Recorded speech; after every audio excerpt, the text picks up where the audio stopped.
ఆదోనిలో అనుమతులు లేకుండా అడ్మిషన్లు చేపడుతున్న ఆర్ఎస్ ఇన్స్టిట్యూట్ ఆఫ్ స్కూల్ యాజమాన్యంపై చర్యలు తీసుకోవాలని డిమాండ్ చేస్తూ ఎస్ఎఫ్ఐ నాయకులు సబ్ కలెక్టర్ కార్యాలయం ముందు ధర్నా నిర్వహించారు. ఎస్ఎఫ్ఐ జిల్లా ఉపాధ్యక్షుడు శ్రీనివాసులు మాట్లాడుతూ అధికారులు తనిఖీకి వచ్చినప్పుడు వేరే భవనాన్ని చూపించి మోసం చేశారని ఆరోపించారు.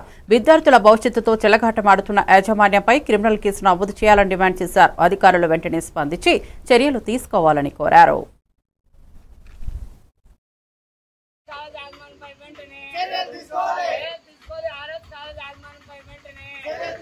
జిల్లా ఉపాధ్యక్షులు ఈరోజు ఆదంపట్నంలో స్థానిక సబ్ కలెక్టర్ కార్యాలయం ముందు ధర్నా కార్యక్రమం చేస్తే ధర్నా కార్యక్రమం ముఖ్య ఉద్దేశం ఏంటంటే ఆదంపట్నంలో ఎటువంటి అనుమతి రాకముందే ఆర్ఎస్ కాలేజ్ పేరుతో ఈరోజు అడ్మిషన్ నిర్వహిస్తున్నారు. పేద విద్యార్థి తల్లిదండ్రులని వేలు ఫీజు వసూలు చేసి మోసం చేసిన పరిస్థితి మనకు కనబడుతుంది.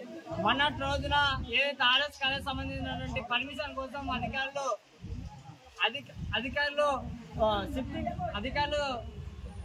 సంబంధించి విజిటింగ్ రావడం జరిగింది. ఏదైతే విశ్వనారాయణ కాలేజీని ఈరోజు అధికారులకి చూపించిన పరిస్థితి మనకు కనబడుతుంది. అధికారులని కూడా ఈరోజు ఆర్ఎస్ కాలేజ్ యాజమాన్యం మోసం చేసిన పరిస్థితి మనకు స్పష్టంగా కనబడుతుంది. ఎందుకు ఈ మాట చెప్తున్నాం అంటే మన అధికారులు ఏదైతే ఇన్స్పెక్షన్ కి వచ్చారో ఇన్స్పెక్షన్ కాలేజీని ఆర్ఎస్ కాలేజ్ యాజమాన్యం బిల్డింగ్ చూపించుకోకుండా ఈరోజు విశ్వనారాయణ కాలేజ్ బిల్డింగ్ చూపించి ఈరోజు ఆర్ఎస్ కాలేజ్ బిల్డింగ్ అని చెప్పేసి ఈరోజు అధికారులు కూడా మోసం చేసిన పరిస్థితి మనకు కనబడుతుంది. ఇప్పటికే దాదాపు 20 మంది విద్యార్థులు అడ్మిషన్ పొందారు. ఆ విద్యార్థులు చాలా గందరగోళం గురవుతున్న పరిస్థితి మనకు కనబడుతుంది. ఎందుకంటే ఈ రోజు అనుమతి రాకుండా అడ్మిషన్ నిర్వహించారు. కాబట్టి ఇప్పటికైనా అధికారులు వెంటనే స్పందించి జిల్లాధికారులైనా స్థానిక ఉన్న అధికారులు వెంటనే స్పందించి ఆర్ఎస్ కాలేజ్ యాజమాన్యంపై చర్యలు చేపట్టాలని చెప్పి డిమాండ్ చేస్తాం. లేని పక్షంలో పెద్ద ఎత్తున ఆందోళన చేయడానికి శ్రీకారం.